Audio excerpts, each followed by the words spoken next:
Hello my dear students, आप सबका एक बार फिर से मेरे यूट्यूब चैनल क्यूरियस फिजिक्स में बहुत बहुत स्वागत है।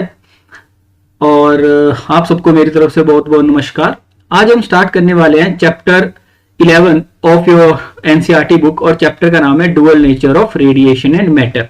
ठीक है जी, ये जो पर्टिकुलर चैप्टर है इसको मान के चलो कि आपके लास्ट चैप्टर का ही एक्सटेंशन है। वहां पे ये हमने मतलब वेरीफाई किया था या डिफरेंट जो एक्सपेरिमेंट किए, चाहे वो आपका यंग्स डबल स्लिट एक्सपेरिमेंट हो, चाहे वो डाइफ्रैक्शन हो, ठीक है, चाहे वो बेसिकली पोलराइजेशन ही क्यों ना हो। वहां पे इतना तो समझ में आया कि जो लाइट है वो कैसे बिहेव करती है।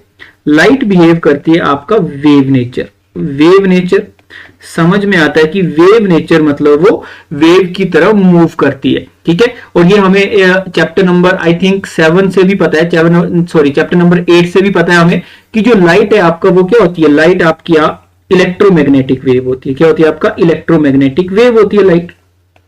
ठीक है जी। अब इलेक्ट्रोमैग्नेटिक वेव होने का मतलब क्या है कि लाइट में इलेक्ट्रिक फील्ड और मैग्नेटिक फील्ड आपस में परपेंडिकुलर मूव करती हैं। ठीक है, वेव के रिस्पेक्ट में, और आपस में भी दोनों परपेंडिकुलर ही होती हैं, ये भी हमें पता है। ठीक है, जब ये कुछ हमें पता है, लेकिन कुछ और जो अभी मतलब फिनोमिनन्स है जो आप वेव नेचर से शो नहीं कर सकते हो। तो मतलब लाइट का वेव नेचर तो है। ठीक है, एक और चीज यहां पे सीखेंगे हम, या इस पर्टिकुलर चैप्टर में आएगी, जिसको बोलेंगे जो लाइट है वो वेव नेचर तो है। बोलने का मतलब कि उसकी कुछ वेव लेंथ है, उसकी कुछ फ्रीक्वेंसी है। ठीक है, जैसे वेव लेंथ है, कुछ फ्रीक्वेंसी है, ये हमें पता है। ठीक है, ये हमने वेरीफाई भी कर लिया। लेकिन नेक्स्ट आता है आपका लाइट का पार्टिकल नेचर। पार्टिकल नेचर बोलने का मतलब है कि ये जो लाइट है, हाँ, इसकी कुछ फ्रीक्वेंसी और वेवलेंथ तो होती है, लेकिन और भी चीजें क्या होती हैं। और आपने सीखा जिसको बोला पार्टिकल नेचर। पार्टिकल नेचर बोलने का मतलब है कि इसका कुछ मोमेंटम भी होता है। क्या होता है आपका? अभी मोमेंटम होता है जो पार्टिकल्स का होता है। तो लाइट का बेसिकली डुअल नेचर होता है, एक आपका पार्टिकल नेचर और एक आपका वेव नेचर। ठीक है, ये इस पर्टिकुलर चैप्टर में अंडरस्टैंड करने की ट्राई करेंगे। क्या मेरी बात समझ में आई? दूसरा लिखा है कि जो मैटर होते हैं, मैटर जो आपने देखा होगा जैसे बॉल, ऑब्जेक्ट जो भी होते हैं जो आपको रियल लाइफ में दिखाई देते हैं, उनका भी डुअल नेचर होता है। डुअल नेचर बोलने का मतलब है कि उनके पास अभी मोमेंटम तो है ही है। ठीक है, उनके पास अभी मोमेंटम तो है ही, आपने देखा। लेकिन जब वो चलते हैं तो वो आपका वेवलेंथ भी बनाते हैं, उनकी कुछ न कुछ, उनकी कोई ना कोई वेव भी बनाते हैं वो। मतलब मैटर का भी डुअल नेचर होता है। लाइट का तो है ही है, वेव और पार्टिकल जो हम सीखेंगे, जो मैटर जो आप रियल लाइफ में दिखता है आपको, उसका भी डुअल नेचर होता है। मतलब वो उसका भी मतलब आपका पार्टिकल कैरेक्टर होता है और उसका भी कैसा होता है? आपका एक वेव कैरेक्टर होता है। क्या मेरी बात समझ में आई? यही पर्टिकुलर पूरे चैप्टर का मान के चलो कि एक थीम है। ठीक है जी, क्या मेरी बात समझ में आई? यहां तक अंडरस्टैंडिंग इंक्रीज हुई? ठीक है, ये पर्टिकुलर पूरे चैप्टर का बेसिक थीम है आपका। ठीक है जी, अब धीरे धीरे हमें पहुंचना क्या है? हमें ये इस अंडरस्टैंडिंग तक पहुंचना है, क्योंकि वेव जो नेचर है लाइट का वो तो हम पहले सीख चुके हैं। अब हमें सीखना है कि लाइट का नेचर आपका अभी कैसे है? पार्टिकल। फिर लास्ट में जाके जब आप मतलब डी ब्रोगली हाइपोथेसिस के बारे में बात करेंगे तो वहां पे हम जो अभी मैटर है, जो ऑब्जेक्ट आपको दिखाई देता है, वो भी एक वेव नेचर उसका भी होता है। ठीक है, तो सबसे पहले चलते हैं धीरे धीरे इलेक्ट्रॉन एमिशन। सबसे पहला टॉपिक आपकी बुक में इलेक्ट्रॉन एमिशन। इलेक्ट्रॉन बेसिकली क्या होता है? इलेक्ट्रॉन अगर आप किसी भी एटम को देखोगे, किसी भी एटम में पर्टिकुलर देखोगे, तो आपका क्या होता है? सेंटर में अभी न्यूट्रॉन और प्रोटॉन होते हैं और उसके चारों तरफ इलेक्ट्रॉन अपने ऑर्बिट्स में मूव करते रहते हैं। ये आपने बेसिक चीज सीखी हुई है। ठीक है, मतलब इलेक्ट्रॉन के पास होता है नेगेटिव चार्ज, और ये जो आपका अभी न्यूक्लियस होता है उसमें होता है पॉजिटिव चार्ज, और जो एटम होता है वो क्या होता है? आपका न्यूट्रल होता है। ये हमने फर्स्ट चैप्टर में भी सीखा था, जहां पे हमने कंजर्वेशन ऑफ और बेसिकली क्वांटाइजेशन ऑफ चार्ज की बात करी थी। ठीक है जी, अब क्या है? अब हमारे पास मेन अगर बात करें तो हमें इस इलेक्ट्रॉन को इस एटम से बाहर निकालना है। ये जो इलेक्ट्रॉन है इस एटम से बाहर निकालना है। जैसे आप इलेक्ट्रॉन को बाहर निकालोगे, जैसे ही आप इलेक्ट्रॉन को मान के चलो बाहर आपने निकाला, तो पीछे कौन सा चार्ज बच जाएगा? पहले तो न्यूट्रल था, और कंजर्वेशन चार्ज ने आपको सिखाया कि पीछे बच जाएगा आपका नेट पॉजिटिव चार्ज। क्या बात समझ में आई? और पॉजिटिव और नेगेटिव चार्ज के बीच में कैसा फोर्स होगा? फोर्स होगा आपका दोनों के बीच में फोर्स ऑफ अट्रैक्शन। दोनों के बीच में कैसा फोर्स होगा बेटा? फोर्स ऑफ अट्रैक्शन होगा।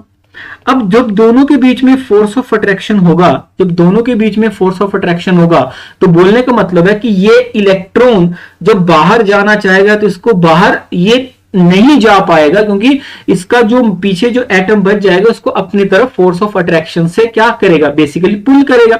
ठीक है, जो फोर्स ऑफ अट्रैक्शन है, तो बोलने का मतलब है कि अगर if you want to remove this electron from this atom, अगर इस इलेक्ट्रॉन को इस एटम से बाहर निकालना है तो क्या करना पड़ेगा, you have to supply energy, you have to supply energy, you have to supply energy, you have to supply energy if you want to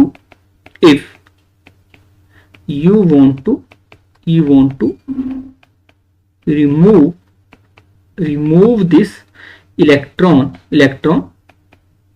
from this atom। क्या मेरी बात समझ में आई? यहां तक आपको क्या करना पड़ेगा, कुछ एनर्जी सप्लाई करनी पड़ेगी। क्या मेरी बात समझ में आई? अब एनर्जी कैसे कैसे सप्लाई की जा सकती है, ठीक है। एक तो सिंपल सी बात है, हीट की फॉर्म में कर सकते हैं। आप क्या करोगे, हीट की फॉर्म में एनर्जी सप्लाई करोगे तो इलेक्ट्रॉन बाहर आ सकता है। दूसरा तरीका कि आप क्या करोगे, एक स्ट्रॉन्ग इलेक्ट्रिक फील्ड अगर आप इसमें प्रोवाइड करते हो तो इलेक्ट्रॉन को क्या मिलेगा, फर्स्ट चैप्टर में पढ़ा था, अगर इलेक्ट्रिक फील्ड अगर प्रोवाइड करेंगे तो इलेक्ट्रॉन को एक फोर्स मिलेगी, तो उस फोर्स की वजह से वो बाहर जा सकता है। ठीक है, एक और तरीका यहां पे आया जिसको बोला कि अगर लाइट की बोmbardment करते हैं, अगर लाइट इसके ऊपर गिराते हैं तब भी इसको एनर्जी मिलेगी और ये लाइट से एनर्जी लेके ये बाहर आएगा। ठीक है, जिसको बाद में जाके हम पढ़ेंगे फोटो इलेक्ट्रिक इफेक्ट। ठीक है, लेकिन ये तीन तरीकों से आप इलेक्ट्रॉन को बाहर निकाल सकते हो। क्या मेरी बात समझ में आई? उन तीनों सबसे पहले तो कुछ चीजें, तो आपको एक मिनिमम एनर्जी चाहिए होगी इस इलेक्ट्रॉन को बाहर निकालने के लिए। क्या मेरी बात समझ में आई? तो उसकी सिंपल सी एक्सप्लेनेशन यहां पे लिखिए, अ certain minimum amount of energy is required to be given to an electron to pull it out from the surface of the metal. This minimum energy required by an electron to escape from the metal surface is called the work function of the metal, and it is basically denoted by phi naught and measured in electron volt। अब यहां पे जो भी आपने energy पढ़ी होगी वो आज तक आपने जूल की फॉर्म में पढ़ी होगी, ठीक है, लेकिन यहां पे जो एनर्जी पढ़ोगे वो पढ़ोगे आप इलेक्ट्रॉन वोल्ट की फॉर्म में। ठीक है, वोल्ट आपको पता है work done per unit charge है ना। अगर आप वोल्ट के साथ इलेक्ट्रॉन का चार्ज या चार्ज मल्टीप्लाई आप कर दोगे तो आपको क्या मिलेगा, बेसिकली इलेक्ट्रॉन वोल्ट। क्या मिलेगा आपको, वोल्ट। और इलेक्ट्रॉन वोल्ट को डिफाइन करने का तरीका, 1 electron volt is the energy gained by an electron when it is accelerated by the 1 volt, it is accelerated by 1 volt। तो बोलने का मतलब इसको कितनी एनर्जी बनी, 1 इलेक्ट्रॉन वोल्ट। और जब किसी भी इलेक्ट्रॉन वोल्ट को अगर आपको जूल में कन्वर्ट करना है, जूल में या फिर जो एनर्जी के यूनिट पढ़ते आए तो कैसे करोगे बेटा, सिंपल करोगे आप उसको 1.6 इंटू 10⁻⁻19 जो इलेक्ट्रॉन का चार्ज, क्योंकि यहां पर बेसिकली आप इलेक्ट्रॉन के ही बारे में बात करेंगे। और क्वांटाइजेशन ऑफ चार्ज भी आपको अभी बताता है कि कोई भी चार्ज है वो आपका इस बेसिक यूनिट का ही इंटीग्रल मल्टीपल होता है, मतलब फर्स्ट चैप्टर से रिलेट कर रहे हैं यहां पे। ठीक है, और मिनिमम एनर्जी क्या होती है, जिसको बोलते हैं वर्क फंक्शन। क्या बोलते हैं, वर्क फंक्शन की इतनी एनर्जी तो चाहिए ही चाहिए अगर इलेक्ट्रॉन को एटम से बाहर निकालना है। क्या मेरी बात समझ में आई? यहां तक जो 3 तरीके ऊपर बताए जिनसे आप एनर्जी प्रोवाइड कर सकते हो, उसमें सबसे पहले आता है आपका जिसको बोला थर्मियोनिक। थर्मियोनिक का सिंपल सा मतलब होता है heat. By suitably heating sufficient thermal energy can be imparted to the free electrons to enable them to come out of the metal. ठीक है, बात समझ में आई? सेकंड आता है आपका फील्ड, मतलब इलेक्ट्रिक फील्ड की फॉर्म में। ठीक है, और थर्ड आता है आपका फोटो इलेक्ट्रिक एमिशन। जब when light of suitable frequency illuminates a metal surface, electrons are emitted from the metal surface these photo. तो क्या होता है आपका, इलेक्ट्रॉन्स बाहर आते हैं और इलेक्ट्रॉन मूव करना स्टार्ट करेंगे। और इलेक्ट्रॉन मूव करने का मतलब है कि चार्ज मूव करेगा, और चार्ज मूव करेगा पर यूनिट टाइम पर एक पर्टिकुलर एरिया से। तो उसको क्या बोलेंगे हम, जो इलेक्ट्रॉन पास करेंगे उसको बोलेंगे हम फोटो इलेक्ट्रॉन्स। क्या नाम देंगे उसको हम, फोटो इलेक्ट्रॉन्स। बात समझ में आई? फोटो मतलब लाइट, बाद में उसको हमने फोटोन बोला, क्या बोला वो बात की बात है, लेकिन बेसिक आइडिया क्या है, उसको नाम दिया हमने फोटो इलेक्ट्रॉन्स। क्या मेरी बात समझ में आ गई?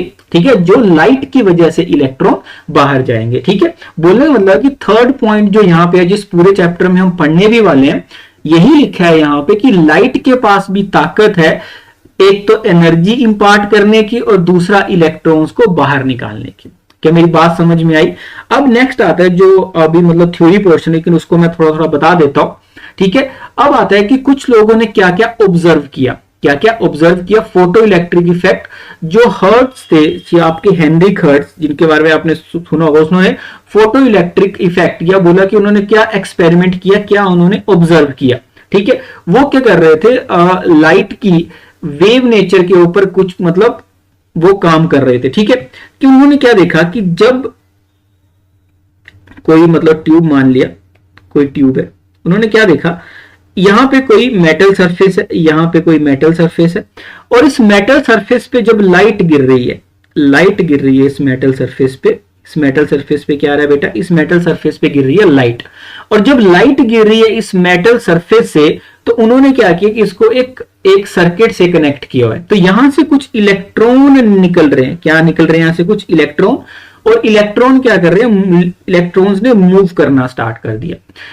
जब इलेक्ट्रॉन्स ने मूव करना स्टार्ट किया तो उन्होंने क्या किया, एक बेसिक सा सर्किट लगाया, जैसे एमीटर या माइक्रो एमीटर लगाया। ठीक है, तो उसमें क्या हुआ, इस पर्टिकुलर सर्किट में जो करंट है, वो क्या हो गया, आपका जो करंट है वो चेंज होना स्टार्ट हो गया। बोलने का मतलब सिंपल, उन्होंने क्या ऑब्जर्व किया, उन्होंने ये ऑब्जर्व किया बेसिकली कि जब आप लाइट को टकराते हो किसी मेटल प्लेट पे, तो वहां से क्या हुआ, कुछ इलेक्ट्रॉन निकलना स्टार्ट हो गए। ठीक है, बेसिकली नेगेटिव चार्ज अभी निकलना स्टार्ट हो गया। इनडायरेक्टली उस टाइम पे इलेक्ट्रॉन की जो अभी डिस्कवरी है वो हुई नहीं थी, तो उन्होंने बोला कुछ नेगेटिव चार्ज निकलना स्टार्ट हो गया, और उसकी वजह से जो आपका एमीटर है उसमें डिफ्लेक्शन आई, मतलब कुछ वायर में जो करंट है उसने मूव करना स्टार्ट कर दिया। ये उन्होंने ऑब्जर्व किया।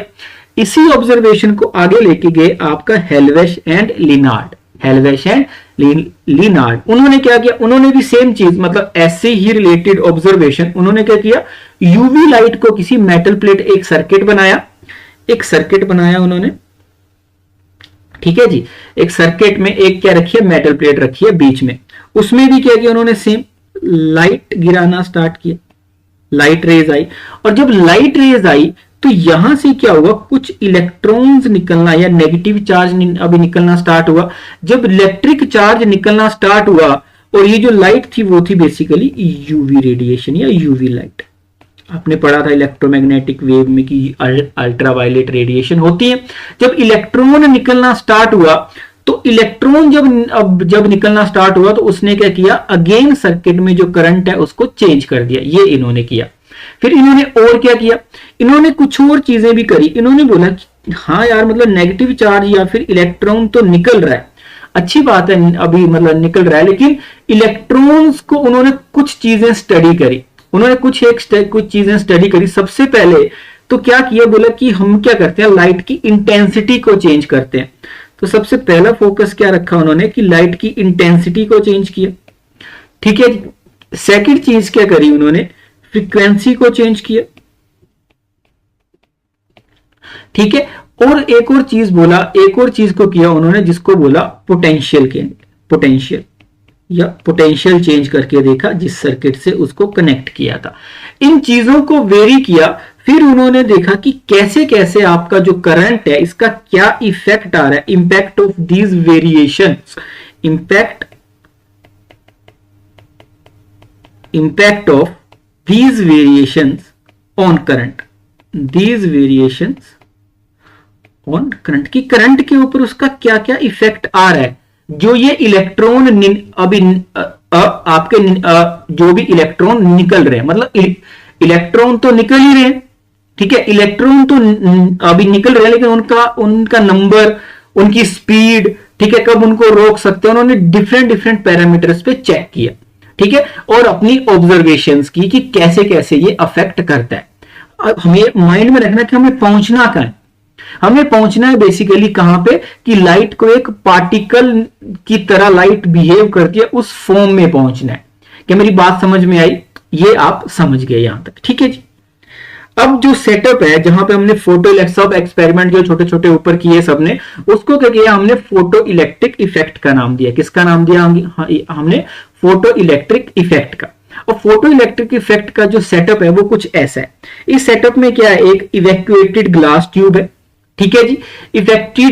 इवैक्यूएटेड जो अभी मतलब ग्लास ट्यूब है, उसमें जो सी है वो है आपकी एमिटर प्लेट। यहां पे क्या होगा, लाइट गिरेगी, ठीक है, और यहां से कुछ इलेक्ट्रॉन निकलेंगे और वो ए जो पॉइंट है वो है आपकी कलेक्टर प्लेट। क्या प्लेट है, जहां पे ये इकट्ठे होंगे, कलेक्टर प्लेट। क्या मेरी बात समझ में आई? इसको नाम दिया बेटा कलेक्टर प्लेट। बात समझ में आ गई। जब अब ये जो सर्किट है, ये जो प्लेट्स हैं, इनको कनेक्ट किया हमने एक बैटरी से। बैटरी में क्या है, बैटरी सिंपल सी बात है। और बीच में क्या लिखा हमने, इसको बीच में कनेक्ट किया एक बेसिकली कम्यूटेटर से। कम्यूटेटर का सिंपल सा मतलब है जो वोल्टेज को रिवर्स कर सकता है, ठीक है। अगर आप सिंपल सर्किट देखोगे, जैसे ये अभी जुड़ा हुआ है, तो मेन फोकस के अगर यहां से इलेक्ट्रॉन निकलते हैं तो हमने ए को रखा पॉजिटिव पे, क्योंकि ये अटैक करेंगे इलेक्ट्रॉन। अभी कलेक्टर प्लेट है, उसको किसमें रखा, पॉजिटिव पोटेंशियल के साथ। लेकिन उसको हम रिवर्स भी कर सकते हैं, ए को नेगेटिव और सी को पॉजिटिव, ताकि ये क्या करे, उन इलेक्ट्रॉन्स को रिपेल करे। बात समझ में आ गई? तो ये है बेसिकली कम्यूटेटर का काम, ठीक है। ये जो आपकी क्वार्ट्ज विंडो है, यहां से क्या आ रही है, आपकी मोनोक्रोमेटिक लाइट आ रही है, मतलब सोर्स आ रही है लाइट। ये जो एमिटर प्लेट है, इसके ऊपर जब लाइट गिरेगी तो कुछ इलेक्ट्रॉन क्या होंगे, आपके इजेक्ट होंगे, यहां से निकलेंगे और वो क्या करेंगे, कलेक्टर प्लेट की तरफ मूव करेंगे। और क्या होगा, आपका माइक्रो एमिटर जो यहां पे लगा है, ये कुछ डिफ्लेक्शन बताएगा, ठीक है जी। क्या मेरी बात समझ में आई? यहां तक आपकी बेसिक अंडरस्टैंडिंग होनी चाहिए, क्या थोड़ी थोड़ी बातें समझ में आई? ये बेसिक सेटअप है, ये एक सेटअप है, ठीक है। अब लाइट के पास दो तीन चीजें जो हमें पता है, एक तो इंटेंसिटी, एक आपका फ्रीक्वेंसी। इन दोनों के साथ वेरिएशन चेक करेंगे और उसको बाद में हम क्या करेंगे, रिवर्स पोटेंशियल, मतलब पोटेंशियल ए को करेंगे नेगेटिव से कनेक्ट और सी को करेंगे पॉजिटिव से भी मतलब कनेक्ट। तो फिर क्या करेंगे हम, ए को करेंगे हम, हाँ, सी को करेंगे पॉजिटिव से और ए को करेंगे पॉजिटिव, और वहां पे चेक करेंगे हम इफेक्ट ऑफ पोटेंशियल, ये तीन वेरिएशन मेन है जहां से हमें कुछ एक रिजल्ट समझ में आएंगे कि कैसे जो करंट है, जो इलेक्ट्रॉन्स है वो मूव तो कर रहे हैं, जो माइक्रोमीटर है उसका डिफ्लेक्शन किससे किससे बदलता है। क्या मेरी बात समझ में आ गई? सबसे पहले इंटेंसिटी, फिर फ्रीक्वेंसी। और इंटेंसिटी का मतलब होता है कितनी ज्यादा लाइट, फ्रीक्वेंसी का मतलब होता है लाइट की एक तरह से स्पीड, फ्रीक्वेंसी की होती है आपका number of cycles in one time period, और पोटेंशियल तो हम एक्सटर्नली वेरी कर सकते हैं। क्या मेरी बात समझ में आई यहां तक? ठीक है जी, आगे चलते हैं। ठीक है, ये कुछ एक चीजें आपको यहां पे सीखनी है, ठीक है। ये सेटअप आपको पता होना चाहिए, किसका क्या काम है ये भी आपको पता होना चाहिए, ठीक है जी। अब सबसे पहले आता है आपका effect of intensity of light on photo current. जो इलेक्ट्रॉन मूव करते हैं उनकी वजह से जो करंट यहां पे प्रोड्यूस होता है वायर में, उसको बोलते हैं हम फोटो करंट। क्या बोलते हैं उसको? फोटो करंट, ठीक है। तो बोलने का मतलब है कि सबसे पहले कि करंट होता क्या है। करंट सिंपल हमने सीखा, I is equal to Q by T. Q मतलब आपका टोटल चार्ज, कितने से पास कर रहा है, पर यूनिट टाइम से। अगर चार्ज बढ़ेगा तो क्या करंट भी बढ़ेगा, चार्ज बढ़ेगा तो करंट भी बढ़ेगा। तो हमने एक्सपेरिमेंट में क्या देखा, जब इंटेंसिटी ऑफ लाइट को इंक्रीज किया तो जो करंट है वो भी आपका बेसिकली लीनियरली वेरी करने लगा, मतलब स्ट्रेट लाइन, आपको ऐसा कुछ ग्राफ दिखाई दिया, ठीक है। तो इतना तो समझ में आ गया कि इंटेंसिटी ऑफ लाइट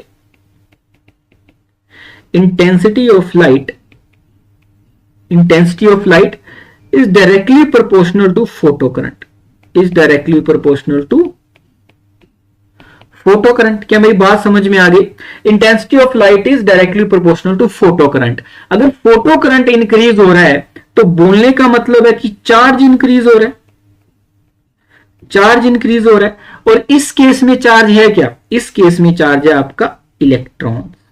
तो बोलने का मतलब है इंटेंसिटी ऑफ लाइट किस पे अफेक्ट डाल रही है, intensity of light affect the number of electrons, or you can say if you increase the intensity of light, it will increase the number of electrons ejected from the emitter plate. If we increase the intensity of light, ये क्या करेंगे, it will increase the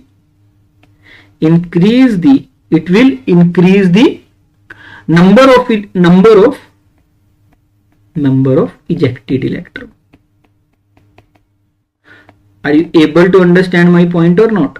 मतलब कितने electron निकलेंगे, कितना number होगा, कितना ज्यादा चार्ज निकलेगा एमिटर प्लेट से, वो डिपेंड करेगा इंटेंसिटी पे। वो किस पे डिपेंड करेगा?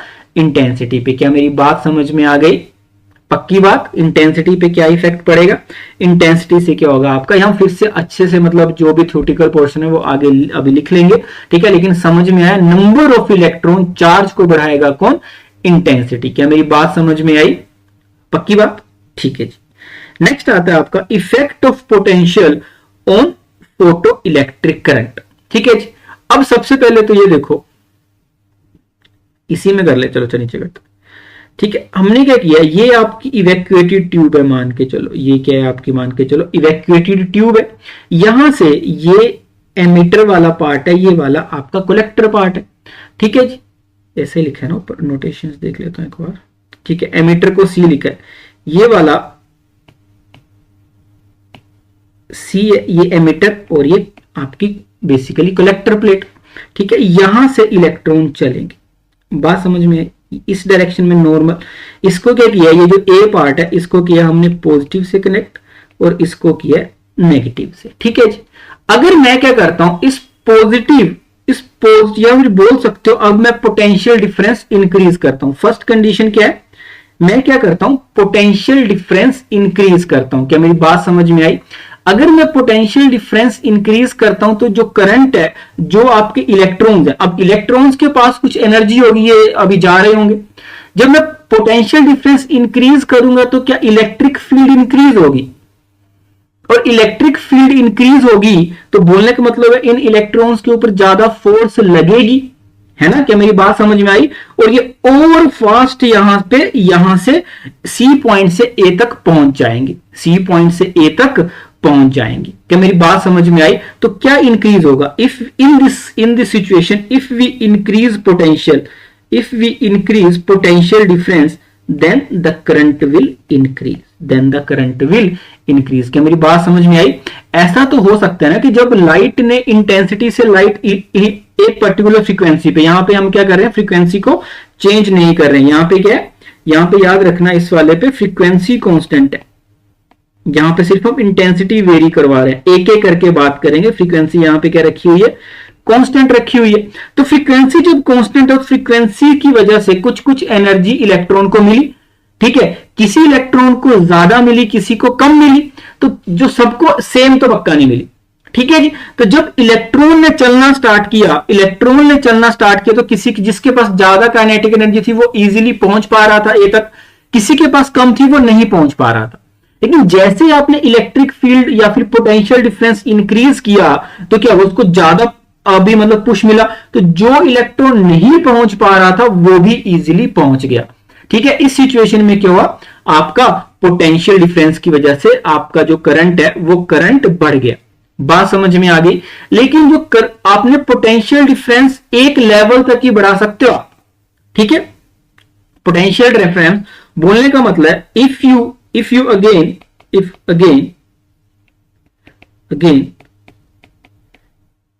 increase the potential difference,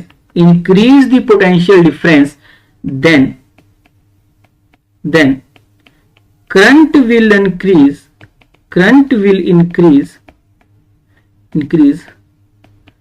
up to a level।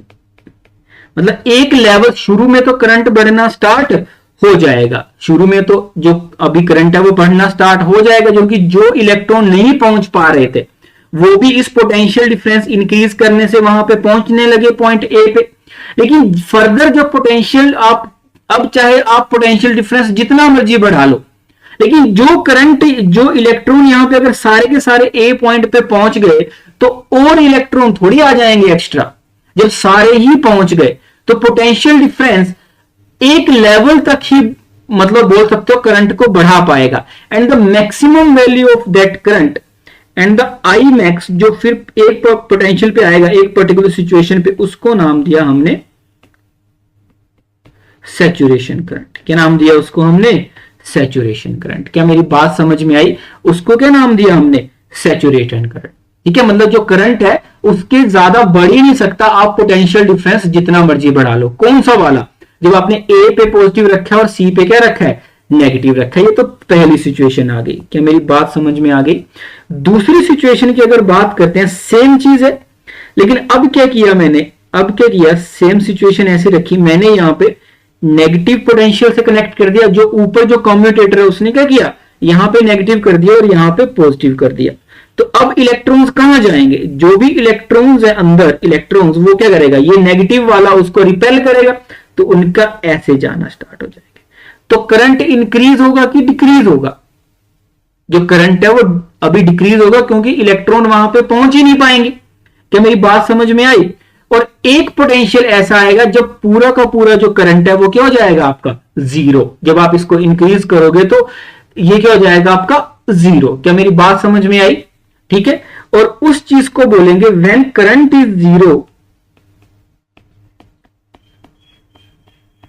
when current is zero, when current is zero, उस नाम को, उसको दिया नाम हमने स्टॉपिंग पोटेंशियल। क्या नाम दिया हमने?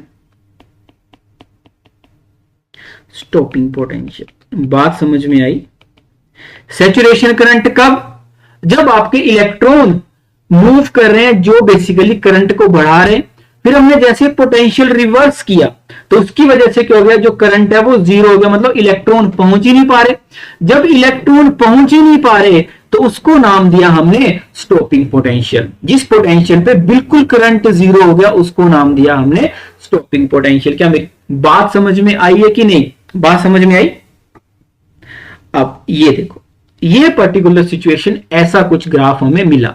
ठीक है, पहली सिचुएशन इंटेंसिटी, जब हम क्या कर रहे हैं, जो अभी कलेक्टर प्लेट का पोटेंशियल बढ़ाते जा रहे हैं, मतलब जो पहला केस है, तो इंटेंसिटी जब बढ़ी, आपकी इंटेंसिटी जब बढ़ी तो आपका जो करंट है वो भी इंक्रीज हुआ, वो भी इंक्रीज हुआ। ठीक है, फोटो करंट इंक्रीज हुआ, क्योंकि यहां पे आप देखोगे इंटेंसिटी बढ़ रही है, इंटेंसिटी बढ़ रही है।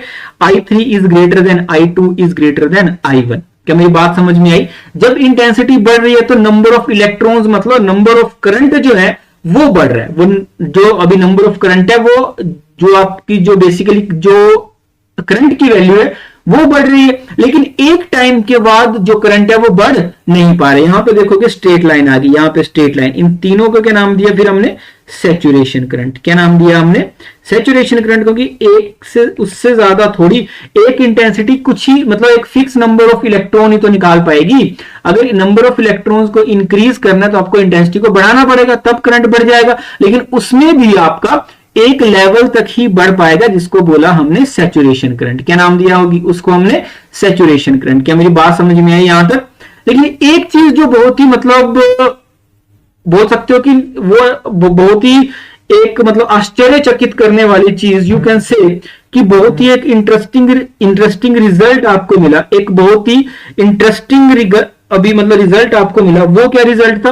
वो रिजल्ट था बेसिकली कि जब आपने रिवर्स पोटेंशियल किया अप्लाई, जब आपने रिवर्स पोटेंशियल अप्लाई किया तो सबका स्टॉपिंग पोटेंशियल सेम आया। सबका अभी स्टॉपिंग पोटेंशियल क्या आया बेटा? सेम आया। क्या मेरी बात समझ में आई? इंटेंसिटी आप कुछ भी करो, अब जब फ्रीक्वेंसी चेंज कर दी आपने, फ्रीक्वेंसी आपकी फिक्स है, इंटेंसिटी आप बदल भी रहे हो, इंटेंसिटी आप बदल भी रहे हो, लेकिन हर इंटेंसिटी के लिए और फ्रीक्वेंसी अगर सेम है तो स्टॉपिंग पोटेंशियल भी सेम ही आएगा। स्टॉपिंग पोटेंशियल भी क्या आएगा? सेम ही आएगा। क्या मेरी बात समझ में आई? क्या मेरी बात समझ में आई? तो कुछ एक चीजें यहां पे निकल के आई, जिसको बोल सकते हो जो फर्स्ट जब हमने फ्रीक्वेंसी को फिक्स किया और इंटेंसिटी को चेंज किया तो कुछ जो रिजल्ट है वो हमारे सामने निकल के आया। ठीक है, वो हमारे सामने कुछ रिजल्ट निकल के आया। वो क्या था रिजल्ट? रिजल्ट की जो करंट है वो डायरेक्टली प्रोपोर्शनल टू इंटेंसिटी तो है, लेकिन जो रिवर्स पोटेंशियल है वो हमेशा कांस्टेंट रहेगा। वो हमेशा कांस्टेंट रहेगा, उसका इंटेंसिटी से कोई लेना देना नहीं है। तो जो रिवर्स पोटेंशियल है या जो स्टॉपिंग पोटेंशियल है which is independent of intensity, independent of intensity. Are you able to understand my point और नॉट? Independent of intensity. क्या बात समझ में आई है अभी थोड़ी थोड़ी?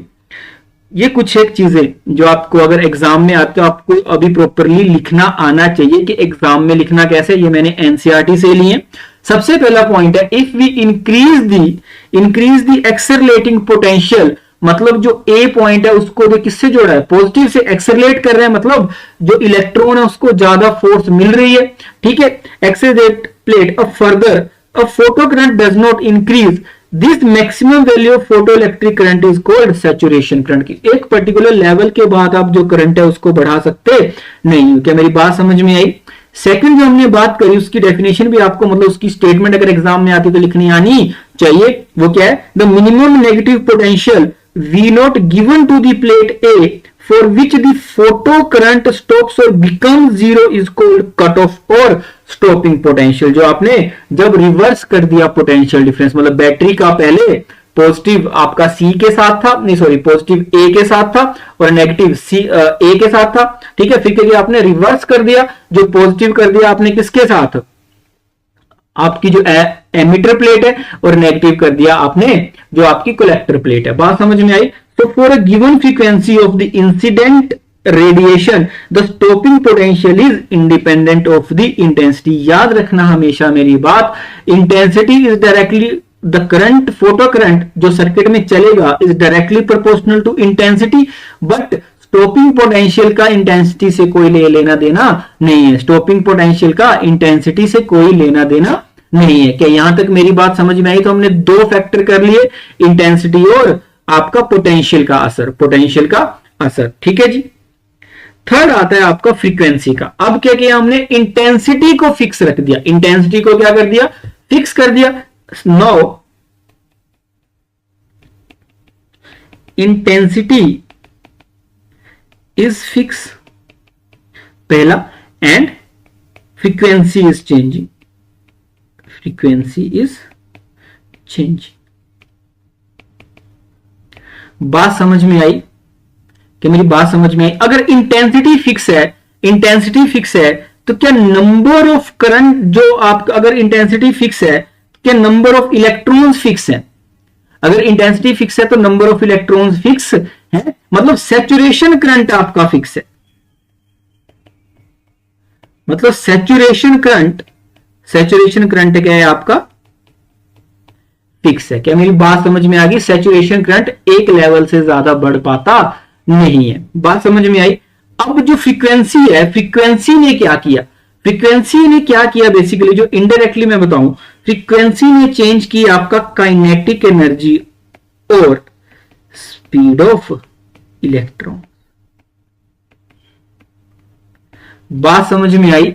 अगर ज्यादा फ्रीक्वेंसी है तो क्या ज्यादा स्पीड है या ज्यादा काइनेटिक एनर्जी है ना? लेकिन मैक्सिमम सैचुरेशन करंट तो आपका फिक्स ही रहने वाला है, ठीक है जी। लेकिन अगर इलेक्ट्रॉन की, मान के चलो अगर इलेक्ट्रॉन की स्पीड ज्यादा है, वो बहुत जल्दी वहां पे पहुंच रहा है, मतलब करंट हाई है, मतलब सैचुरेशन करंट से कम की बात हो रही है। अगर स्पीड ज्यादा है और ज्यादा, अगर स्पीड ज्यादा को रोकने के लिए आपको क्या स्टॉपिंग पोटेंशियल ज्यादा अप्लाई करना पड़ेगा कि कम? ज्यादा अप्लाई करना पड़ेगा। बात समझ में आई कि नहीं? आपको ज्यादा अप्लाई करना पड़ेगा। तो ये जो अभी मतलब ग्राफ जो समझ में आया, सैचुरेशन करंट तो फिक्स है जी, सैचुरेशन करंट तो फिक्स है, लेकिन जो V01 पहला स्टॉपिंग पोटेंशियल है, यहां पे फ्रीक्वेंसी क्या है आपकी? V1, ठीक है। तो इसने क्या की? एक काइनेटिक एनर्जी थी, उसको रोकने के लिए आपने क्या किया? स्टॉपिंग पोटेंशियल, मतलब स्टॉपिंग पोटेंशियल का यूज किया। जब आपने फ्रीक्वेंसी को बढ़ाया तो क्या काइनेटिक एनर्जी बढ़ गई, तो उस काइनेटिक एनर्जी को रोकने के लिए ज्यादा स्टॉपिंग पोटेंशियल लगा। और तीसरा आपका सेम केस, ठीक है। तो बोलने का मतलब सीखे क्या आप तक? इंटेंसिटी डिपेंड क्या करती है? आपकी नंबर ऑफ इलेक्ट्रॉन्स को बढ़ाती है, और जो ये फ्रीक्वेंसी है ये काइनेटिक एनर्जी को बढ़ाती है। ये क्या करती है? आपका काइनेटिक एनर्जी को बढ़ाती है। बात समझ में आई कि नहीं? है ना, और उस काइनेटिक एनर्जी को रोकना है तो आपको स्टॉपिंग पोटेंशियल भी मतलब यूज करना पड़ेगा। ठीक है, स्टॉपिंग पोटेंशियल कम के लिए कम और ज्यादा फ्रीक्वेंसी वाली लाइट के लिए ज्यादा यूज करना पड़ेगा। क्या मेरी बात समझ में आई? यहां तक पूरा थ्योरी सब कुछ समझ में आएगा, लेकिन ये जो डायग्राम्स है, ये जो ग्राफ्स हैं, ये बहुत ज्यादा इंपॉर्टेंट है। इवन नीट में भी बहुत ज्यादा क्वेश्चन आते हैं इनसे। ठीक है, तो बेसिक अंडरस्टैंडिंग आपकी इंक्रीज होनी चाहिए। बात समझ में आ गई? ठीक है जी। अब यहां पे देखो एक और चीज आई, बोला कि हाँ ठीक है, तो फ्रीक्वेंसी ऑफ इंसिडेंट लाइट बढ़ाएंगे, फ्रीक्वेंसी ऑफ इंसिडेंट लाइट बढ़ाएंगे तो जो इलेक्ट्रॉन है वो आपका फास्ट मूव करना स्टार्ट करेंगे। बोला बड़ी अच्छी बात है, पर बोला कि एक स्टार्टिंग में अगर हम फ्रीक्वेंसी 0 से स्टार्ट करेंगे, 0 से स्टार्ट करेंगे, फिर धीरे धीरे फ्रीक्वेंसी बढ़ाएंगे, तो कोई भी चाहे इंटेंसिटी कुछ भी हो, चाहे लाइट की इंटेंसिटी कुछ भी हो, हमेशा ध्यान रखना इंटेंसिटी और जो अभी फ्रीक्वेंसी होती है वो दोनों सेम नहीं होती है, दोनों का ज्यादा कुछ रिलेशन नहीं होता है। ठीक है, फिर धीरे धीरे फ्रीक्वेंसी स्टार्ट मतलब इंक्रीज करना स्टार्ट किया। जब धीरे धीरे फ्रीक्वेंसी को इंक्रीज करना स्टार्ट किया तो इलेक्ट्रॉन तो निकले ही नहीं, फिर एक लेवल के बाद इलेक्ट्रॉन निकलना स्टार्ट हुए, एक लेवल के बाद इलेक्ट्रॉन निकलना स्टार्ट हुए। जब एक लेवल के बाद इलेक्ट्रॉन निकलना स्टार्ट हुए, जिस फ्रीक्वेंसी पे इलेक्ट्रॉन निकलना स्टार्ट हुए उसको बोला हमने थ्रेशहोल्ड फ्रीक्वेंसी। क्या नाम दिया उसको हमने? थ्रेशहोल्ड उसको क्या नाम दिया हमने? Threshold frequency. अगर थ्रेशहोल्ड फ्रीक्वेंसी से नीचे कुछ भी है तो आपका कोई मतलब पोटेंशियल का कोई मतलब नहीं है, क्योंकि वहां पे कोई इलेक्ट्रॉन है ही नहीं। ठीक है, बात समझ में आई? तो ये जो V0 जो यहां पे लिखा है, ये मटेरियल टू मटेरियल वेरी करेगी, मेटल ए के लिए कम है और मेटल बी के लिए ज्यादा। स्टॉपिंग पोटेंशियल तो तब यूज करोगे ना जब कुछ इलेक्ट्रॉन होंगे।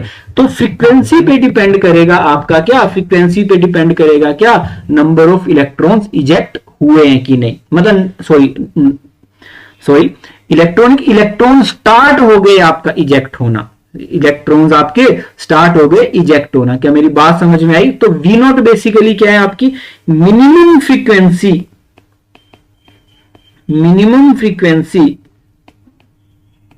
Required, minimum frequency required to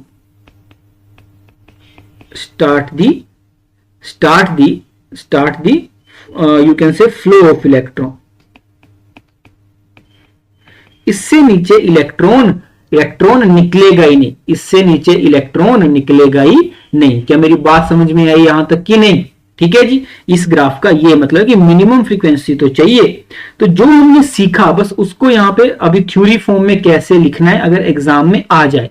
ये जो ऊपर जो भी ग्राफ हमने लिए, the stopping potential V0 varies linearly with the frequency of incident radiation for a given photo sensitive material. ठीक है, फ्रीक्वेंसी ज्यादा है तो स्टॉपिंग पोटेंशियल भी ज्यादा होगा, कम है तो कम होगा। There exist a certain minimum cut off frequency V0 for which the stopping potential is 0, because frequency आपको V0 से ज्यादा रखनी पड़ेगी, उससे कम तो स्टॉपिंग पोटेंशियल का मतलब ही नहीं है। स्टॉपिंग पोटेंशियल नहीं भी लाओगे तब भी करंट नहीं होगा, अभी तब भी करंट नहीं होगा। क्या मेरी बात समझ में आई है यहां तक? ये ऊपर जो ग्राफ है उन्होंने दिया। अब जो सारे पॉइंट क्या सीखा हमने इससे, तो बोलने का मतलब है कि अगर इलेक्ट्रॉन की स्पीड को बढ़ाना है, तो आपको कौन करेगा काम? स्पीड को बढ़ाना है तो फ्रीक्वेंसी काम करेगी। क्या करेगी? फ्रीक्वेंसी। और अगर नंबर को बढ़ाना है तो इंटेंसिटी। तो अगर नंबर ऑफ इलेक्ट्रॉन को बढ़ाना है तो इंटेंसिटी, तो ज्यादा करंट आएगा तभी ऊपर पड़ा, और उसकी स्पीड को बढ़ाना है तो फ्रीक्वेंसी, जो उसकी काइनेटिक एनर्जी को बढ़ाएगा। क्या मेरी बात समझ में आई? The maximum kinetic energy of the photo electrons varies linearly with the frequency of radiation but it's independent of the intensity. क्या मेरी बात समझ में आई?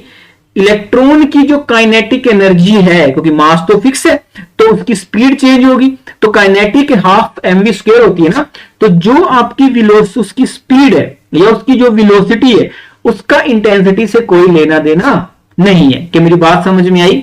नेक्स्ट इसी में आता है, for a frequency V of incident radiation lower than the cutoff frequency V0 no photoelectric emission is possible even if the intensity is large।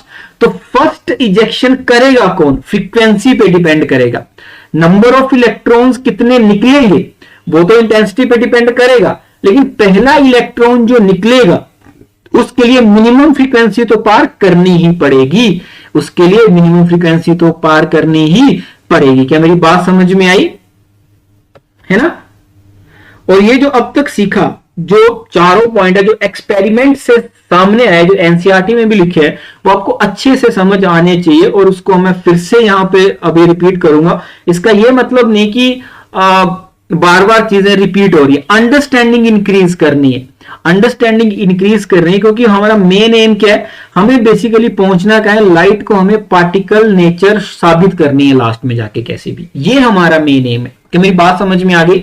तो पहला पॉइंट है, for a given photo sensitive material and frequency of incident radiation above the threshold, क्योंकि threshold से नीचे होगा तो electron निकलने का ही नहीं। The photo electric current is directly proportional to the intensity of incident light. पहला एम क्या है कि इलेक्ट्रॉन निकलेगा तब जब थ्रेशोल्ड से ज्यादा होगी, फिर कितने नंबर ऑफ इलेक्ट्रॉन्स निकलेंगे वो इंटेंसिटी पे डिपेंड कर जाएगा भाई। कि मेरी बात समझ में आई है ना? तो अगर ज्यादा इलेक्ट्रॉन तो ज्यादा करंट, ये पहला पॉइंट हमने सीखा। Second, for a given photo sensitive material and frequency of incident radiation saturation current is found to be proportional to the intensity of incident radiation। बोला कि हमने फिर हम एक टाइम के बाद अब कितना भी पोटेंशियल इंक्रीज कर लो, पोटेंशियल डिफरेंट, जो करंट है वो एक अभी लेवल से ज्यादा बढ़ेगा नहीं। बात समझ में आ गई है ना? So second, for a given photo sensitive material and frequency of incident radiation saturation current is found to be proportional to the intensity of the incident radiation, whereas stopping potential is independent of the intensity, because stopping intensity, stopping potential किस पे depend करेगा, frequency पे। किस पे depend करेगा, frequency पे। क्या मेरी बात समझ में आ गई? थर्ड पॉइंट लिखा है, for a given photo sensitive material there exist certain number, certain minimum cut off frequency, जिसको क्या नाम दिया हमने अभी, मतलब आपका threshold frequency, below which no emission of photo electrons take place. उससे नीचे एमिशन होगा ही नहीं, उससे ऊपर ही रखनी पड़ेगी हमें, और लाइट की नेस्टे कुछ भी क्यों ना हो, है ना? above the threshold frequency the stopping potential or equivalently the maximum kinetic energy of the emitted photoelectrons increased linearly with the frequency of the incident radiation। बात समझ में आई? but is independent of the intensity। kinetic energy किस पे depend करेगी, frequency पे। किस पे depend करेगी बेटा, फ्रीक्वेंसी पे। So photoelectric emission is an instantaneous process. ये भी ध्यान रखना, हमेशा हमेशा ध्यान रखना, जिसको बोलते हैं इंस्टेंटेनियस प्रोसेस, एकदम से शुरू हो जाएगा, ऐसा नहीं कि टाइम लगेगा, एनर्जी आएगी देखेंगे, हाँ, एकदम से स्टार्ट हो जाएगा without any apparent time lag. Even when the incident radiation is made exceedingly dim, चाहे आपकी रेडिएशन डिम ही क्यों ना हो, अगर फ्रीक्वेंसी थ्रेशोल्ड फ्रीक्वेंसी से ज्यादा है तो इंस्टेंटेनियसली आपका इलेक्ट्रॉन्स चार्ज निकलना स्टार्ट हो जाएगा। क्या मेरी बात समझ में आई है कि नहीं? ये चारों पॉइंट समराइज कर रहे हैं जो हमने ऊपर स्टडी किया, जो हर पॉइंट को अच्छे से हमने स्टडी किया। क्या मेरी बात समझ में आ गई? नेक्स्ट आता है आपका photo electric effect, photo electric effect and wave theory of light. Wave theory of light, और वेव थ्योरी ने क्या बोला, अगर आप समझोगे, वेव थ्योरी क्या बोलती है कि अगर इंटेंसिटी इंक्रीज करने करोगे, एनर्जी रिलेट कर रही है यहां पे, वेव थ्योरी ने बोला कि अगर इंटेंसिटी इंक्रीज कर रही है तो करंट इंक्रीज कर रहा है। ठीक है, क्या कर रहा है, अभी करंट इंक्रीज करेगा, तो जैसे जैसे मैं इंटेंसिटी बढ़ाता जाऊंगा क्या होगा, आपका एनर्जी बढ़ती जाएगी, एनर्जी इंक्रीज होती जाएगी। ये वेव थ्योरी ने बोला। ठीक है, ये अभी ये किसने बोला, वेव थ्योरी ने बोला, पहला पॉइंट। तो ये वेव थ्योरी ने बोला कि there is no concept of threshold but it ignore और you can not explain the, there is no concept of threshold और वर्क फंक्शन, थ्रेशहोल्ड फ्रीक्वेंसी, मतलब थ्रेशोल्ड फ्रीक्वेंसी नाम की तो कोई चीज ही नहीं है, इंटेंसिटी बढ़ाओगे मजे में करंट बढ़ता जाएगा। ठीक है जी। दूसरा बोला, if intensity is increase, let's say if intensity increase हो रही है एंड दिस इंटेंसिटी इज और द एनर्जी इज डिस्ट्रीब्यूटेड अब वेव कोई एब्जॉर्ब कर रहा है, so energy is distributed, will distribute sorry,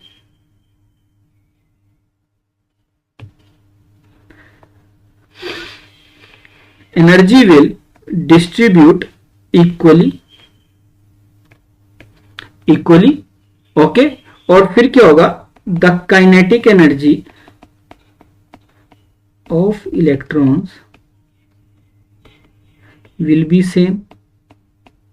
और एक और चीज बताई कि कुछ टाइम लगेगा, will take some time, it will take some time.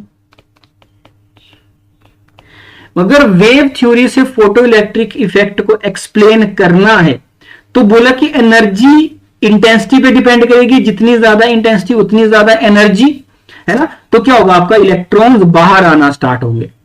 लेकिन बोला कि ऊपर ही हमने एक्सपेरिमेंटली ये चेक किया कि कुछ मिनिमम फ्रीक्वेंसी तो देनी पड़ेगी ना। तो वेव थ्योरी आपका फोटो इलेक्ट्रिक इफेक्ट को, तो पहला पॉइंट ही कॉन्ट्राडिक्ट हो गया कि इसने थ्रेशोल्ड या फिर मिनिमम फ्रीक्वेंसी की बात ही नहीं करी।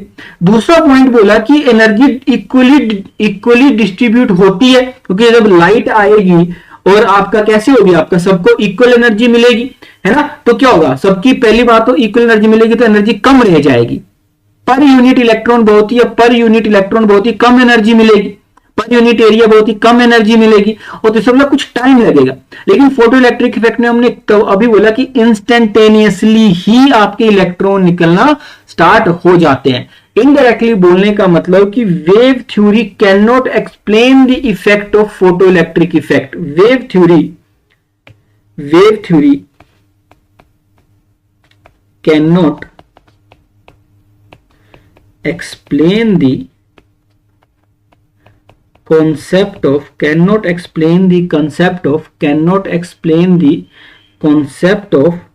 photoelectric effect properly। कुछ एक चीजों के बारे में इसने बात ही नहीं की, दैट्स वाई वेव थ्योरी अच्छे से एक्सप्लेन कर पाएगी नहीं। क्या मेरी बात समझ में आई है यहां तक? यहाँ पे अंडरस्टैंडिंग इंक्रीज हुई। हमेशा याद रखना करंट करेगा इंटेंसिटी पे, और आपका मिनिमम थ्रेशोल्ड के बाद ही होगा सब कुछ स्टार्ट। और काइनेटिक एनर्जी डिपेंड करेगी किसके ऊपर? काइनेटिक एनर्जी डिपेंड करेगी आपका फ्रीक्वेंसी के ऊपर। ठीक है जी। अब अच्छे से और किसने समझाया? और समझाया आपकी इन चीजों को, और अच्छे से किसने समझाया? और अच्छे से समझाया इन चीजों को आइंस्टीन ने। किसने समझाया? आइंस्टीन ने।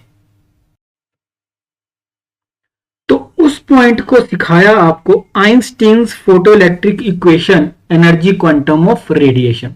सबसे पहली बात कि आइंस्टीन ने क्या सिखाया? आइंस्टीन ने यह बोला कि जो काइनेटिक एनर्जी मैक्सिमम इंपार्ट हो रही है, मैक्सिमम एनर्जी इंपार्ट हो रही है, इसको बोला हमने काइनेटिक एनर्जी मैक्सिमम। किसी इलेक्ट्रॉन को वो कितनी हो रही है आपका? Kinetic energy maximum is h into mu minus phi nought. ध्यान से सुनना मेरी बात, ठीक है। h क्या है? h है आपका प्लैंक्स कांस्टेंट। h क्या है आपका? प्लैंक्स कांस्टेंट, जिसकी वैल्यू है, प्लैंक्स कांस्टेंट की वैल्यू है 6.63 इंटू 10⁻⁻34 जूल सेकेंड। एक कांस्टेंट है, ठीक है। म्यू है बेसिकली इसमें फ्रीक्वेंसी, और फाइ नॉट है आपका वर्क फंक्शन, वर्क फंक्शन।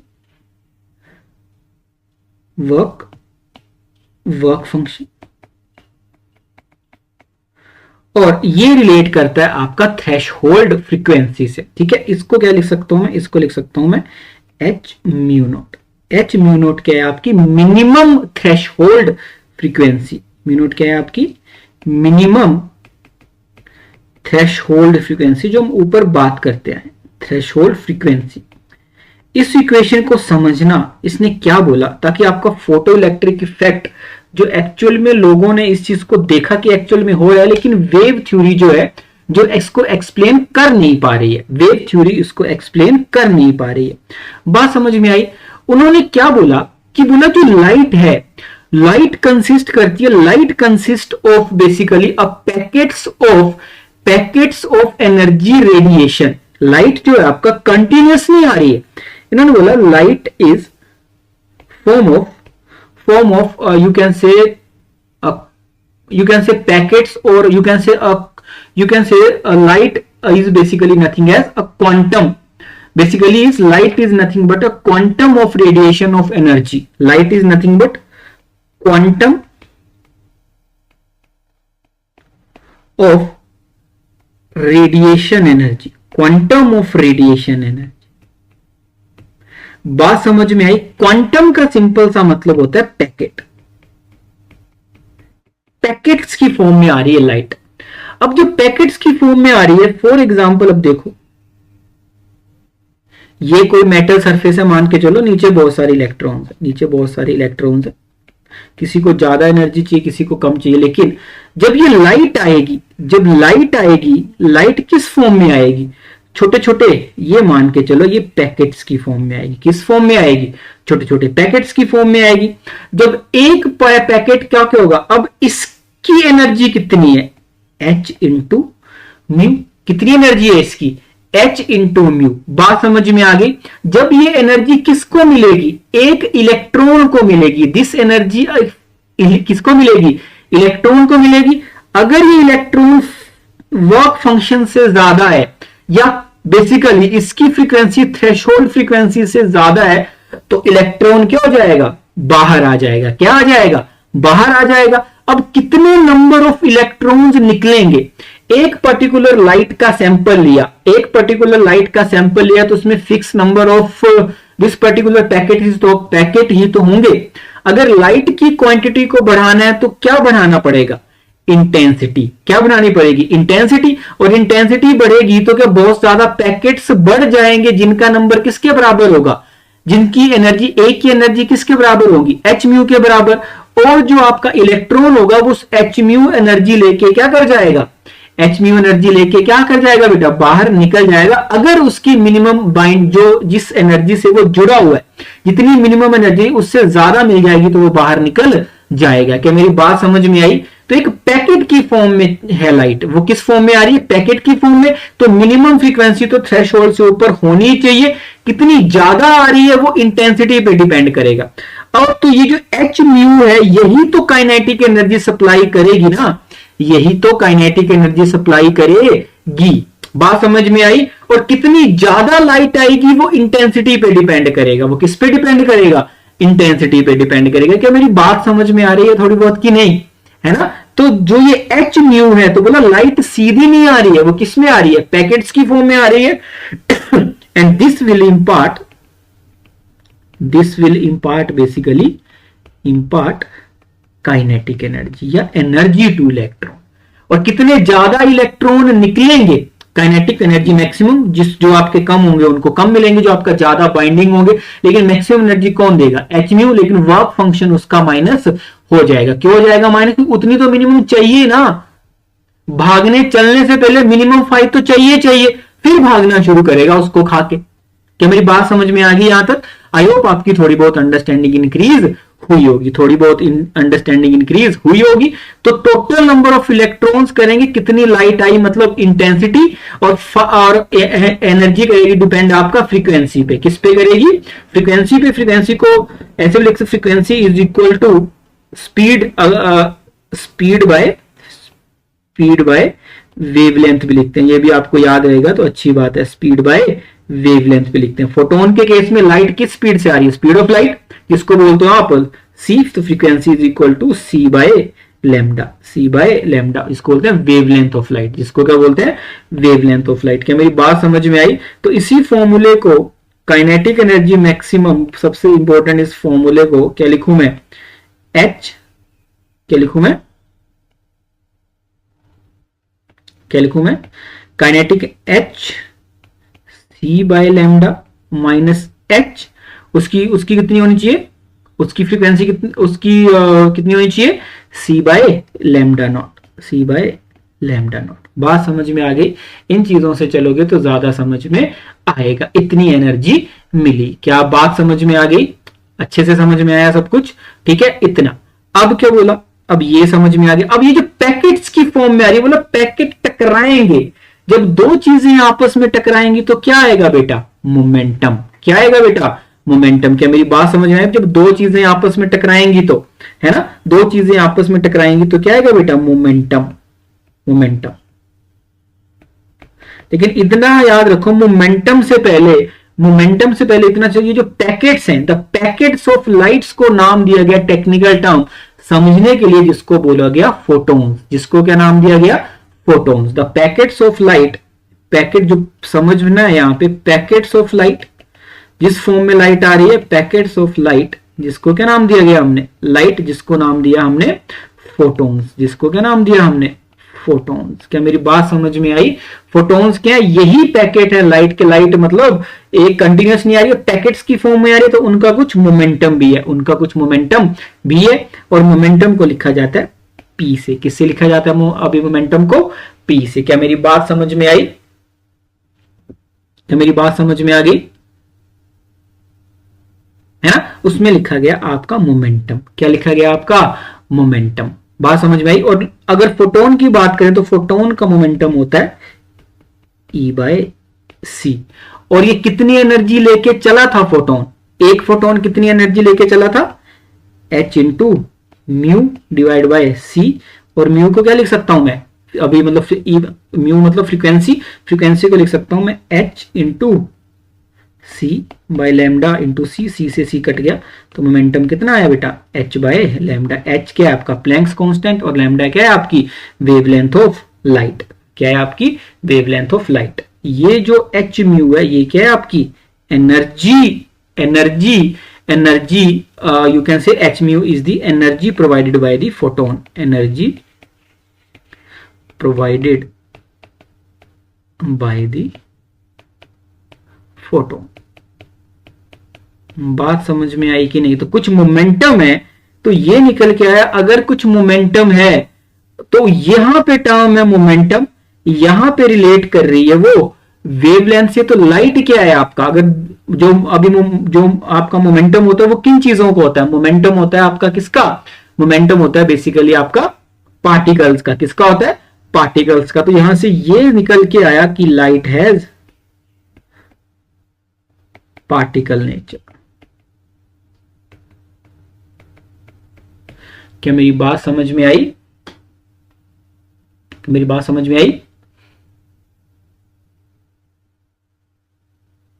ठीक है, यहां तक आपकी थोड़ी बहुत अंडरस्टैंडिंग होनी चाहिए। यहां तक आपकी थोड़ी बहुत अंडरस्टैंडिंग होनी चाहिए जी। ठीक है, और एक चीज अब बोला कि लाइट की मैक्सिमम काइनेटिक एनर्जी क्या है? Is equal to h mu minus phi nought तो कांस्टेंट होगा हर उसके लिए फ्रीक्वेंसी। अब मैं काइनेटिक एनर्जी को क्या लिख सकता हूं एक इलेक्ट्रॉन की? E इंटू जो स्टॉपिंग पोटेंशियल है, उसी ने तो पूरा रोका था ना करंट। इसको क्या लिख सकता हूं मैं? E V nought is equal to h frequency minus phi. V nought को क्या लिख सकता हूं मैं? h by E into frequency minus five. अगर आप इसको देखोगे ढंग से, आपको लगता है ये क्या बनेगी यहाँ पे? Sorry, 5/e। ये क्या बनेगी आपका? Equation of straight line. ये क्या बन गई आपका? Equation of straight line. क्या मेरी बात समझ में आई? और इक्वेशन ऑफ स्ट्रेट लाइन में तो इसका स्लोप क्या हुआ? स्लोप हुआ आपका mx प्लस सी। अगर थोड़ा सा भी याद होगा, ये तो कांस्टेंट है। ठीक है, फाइव वर्क फंक्शन भी कांस्टेंट है या फिर मिनिमम थ्रेशोल्ड फ्रीक्वेंसी वाला। तो ये हो गया आपका slope. Mean to say that V nought and frequency has linear relation या फिर straight line relation. Linear relation. जैसे जैसे फ्रीक्वेंसी बढ़ाओगे क्या स्टॉपिंग पोटेंशियल भी बढ़ता जाएगा। डायग्राम में ऊपर देखा था कि नहीं देखा था? क्या मेरी बात समझ में आई है कि नहीं? आई होप आपकी थोड़ी बहुत अंडरस्टैंडिंग बढ़ गई होगी इन चीजों को लेके। क्या मेरी बात समझ में आई? आगे चलें। तो जो नेक्स्ट आता है वो आपका particle nature of light the photon. तो जो ऊपर पार्टिकल जो पैकेट्स की बात की हमने, जिसमें लाइट आ रही है, उसको नाम दिया हमने फोटोन्स। अब फोटोन्स बोलने का मतलब है उसकी एनर्जी तो समझ में आ गई हमके। एक फोटोन की एनर्जी जो ऊपर एक्सप्लेन कर दी, उसको फिर से कर देता हूं। h म्यू क्या आई आपके उसकी एनर्जी आई? h into mu.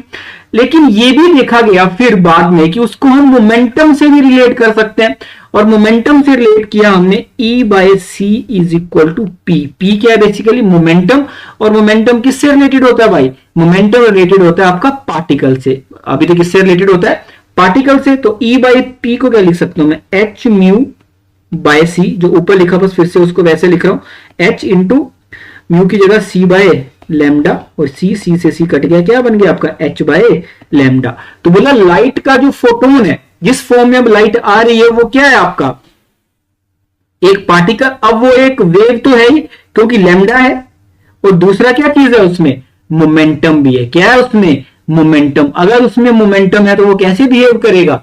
पार्टिकल की तरह। कैसे बिहेव करेगा? पार्टिकल मैंने ऊपर भी बता दिया, यहां पे भी आपकी बुक में यही लिखा है, पार्टिकल नेचर ऑफ लाइट। मतलब हम इस कंक्लूजन पे पहुंच गए हैं कि वो पार्टिकल की तरह, वो इलेक्ट्रॉन को धक्का मार रहा है, जाके उससे टकरा रहा है, ना कि उसको एब्जॉर्ब किया जा रहा है, उसको जाके टकरा रहा है, जैसे पार्टिकल से पार्टिकल टकराता है। ठीक है, वो पैकेट उससे जाके टकरा रहा है। बात समझ में आई? जिसको बोला हमने पार्टिकल नेचर। अब लाइट कैसी है हमारे लिए?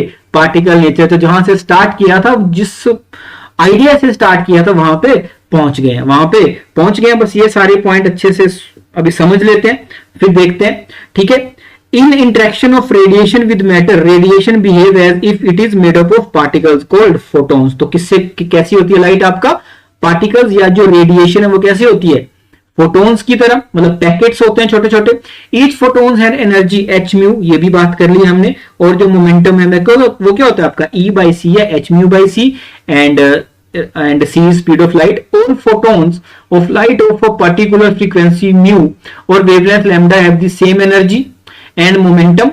Whatever the intensity of radiation wave, intensity बताएगी क्या? number of electrons या number of photons बताएगी intensity। एक फोटोन के पास कितनी एनर्जी है, उसका इंटेंसिटी से कोई लेना देना नहीं है।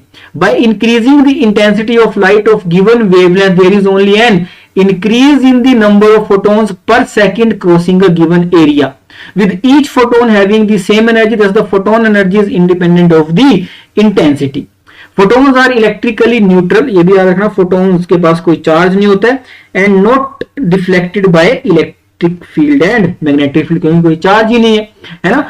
In a photon particle collision such as photon electron collision, the total energy and total momentum is conserved. However, the number of photons may not be conserved in the collision.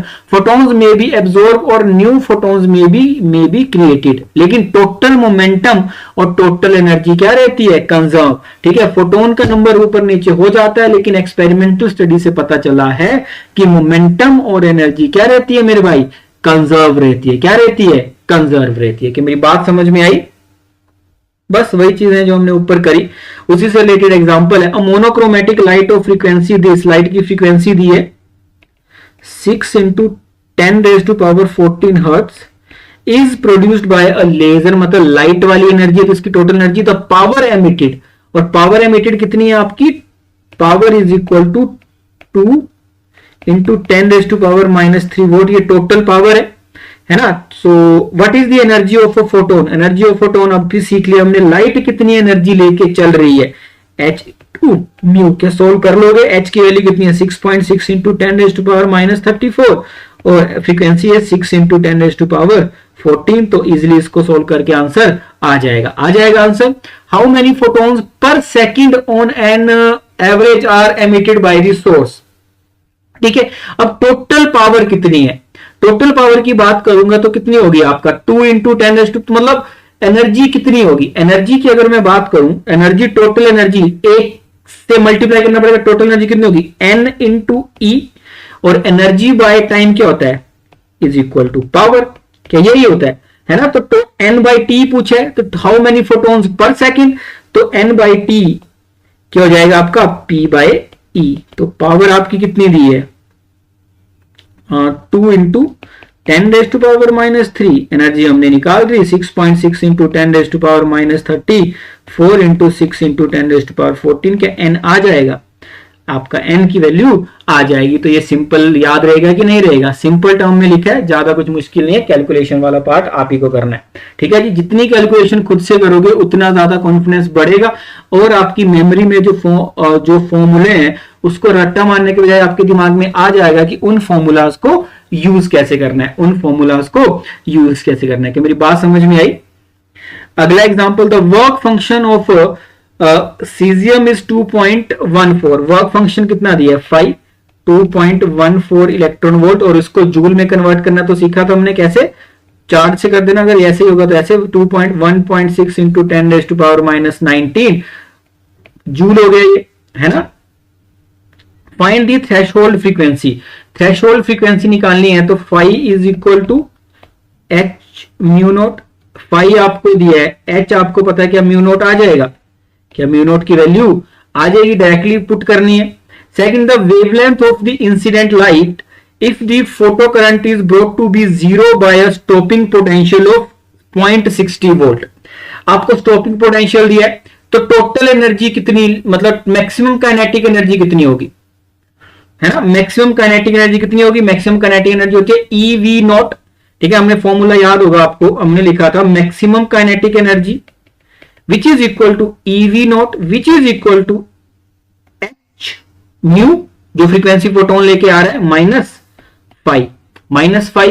बस अब फिर क्या था, फिर हमें क्या करना है, यहां पे क्या है, काइनेटिक एनर्जी को इलेक्ट्रिक, अगर इसको कन्वर्ट करना है तो कन्वर्ट भी कर सकते हैं, सिंपल लिखना है तो सिंपल लिखना है। पूछा गया the wavelength of the incident light, wavelength पूछी है तो हम इसको क्या करते हैं, जूल में ही कन्वर्ट कर लेते हैं। अगर ये EV नॉट तो E क्या होगा, 1.6 इंटू 10⁻⁻19, V नॉट दिया 0.60, तो क्या आ गया आपकी मैक्सिमम काइनेटिक एनर्जी जूल की फॉर्म में आई है।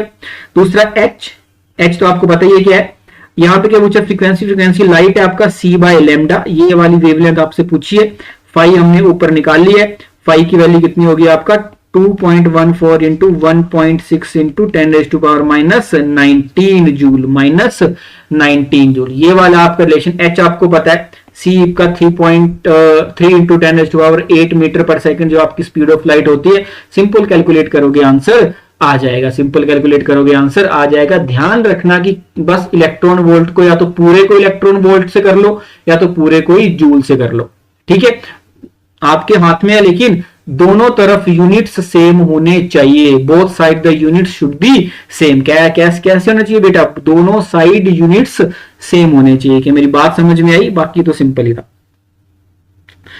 नेक्स्ट आता है आपका wave nature of matter.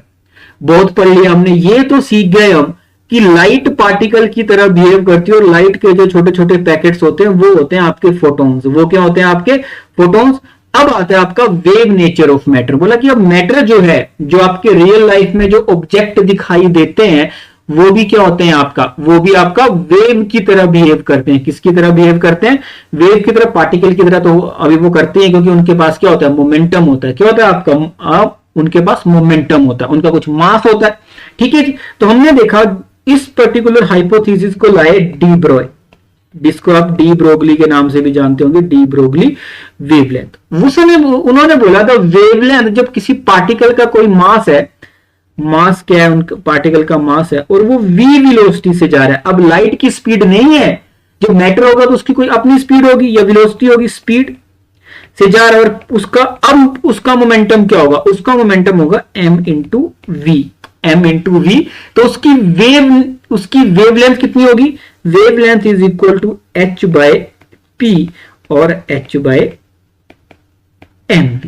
mv क्या है, मोमेंटम, और लैम्डा क्या है आपकी वेवलेंथ। क्या है आपकी वेवलेंथ, जिसको बोला डी ब्रोगली वेवलेंथ। मतलब अगर कोई ऑब्जेक्ट जिसका मास m है वो v वेलोसिटी से जा रहा है, तो वो भी क्या प्रोड्यूस करेगा, एक वेवलेंथ प्रोड्यूस करेगा। क्या प्रोड्यूस करेगा, वेवलेंथ या फिर वेव प्रोड्यूस करेगा, ठीक है। हाँ, अगर वेवलेंथ बहुत ही छोटी है तो आपको नेक्ड आई से दिखाई नहीं देगी, क्योंकि मास बड़ा है। मास बड़ा होगा तो क्या वेवलेंथ छोटी होगी ना। लेकिन ऊपर फोटोन के केस में या फिर इलेक्ट्रॉन वगैरह के केस में आपकी वेवलेंथ होती है। कुछ वेव वो बनाते हैं जो दिख भी जाती है, लेकिन बड़े बड़े ऑब्जेक्ट की वेव दिखाई नहीं देती, लेकिन रियलिटी में बनाते हैं, वो रियलिटी में बनाते हैं। बात समझ में आई कि नहीं? छोटी सी चीज है, बस यही याद रखना है relation, lambda is equal to h by mv। m क्या है आपका मास, और v क्या है स्पीड। v क्या है स्पीड। सिंपल टर्म्स में बताया, ज्यादा कुछ परेशान होने वाली बात नहीं है। बस इस फॉर्मूले को यहां पे लगाना है। What is the de Broglie wavelength associated with an electron moving with the speed of तो सिंपल है, वेवलेंथ निकालनी है, lambda is equal to h 6.63 into 10⁻34 divide by किस केस में, विद एन इलेक्ट्रॉन, इलेक्ट्रॉन का मास पता है 9.1 into 10⁻31 kg, और स्पीड भी उसकी लिखी है 5.4 into 10⁻6, you will get your answer. दूसरा लिखा है, दूसरे केस में लिखोगे लैम्डा, ऊपर तो सेम ही रहेगा 6.6 इंटू 10⁻34।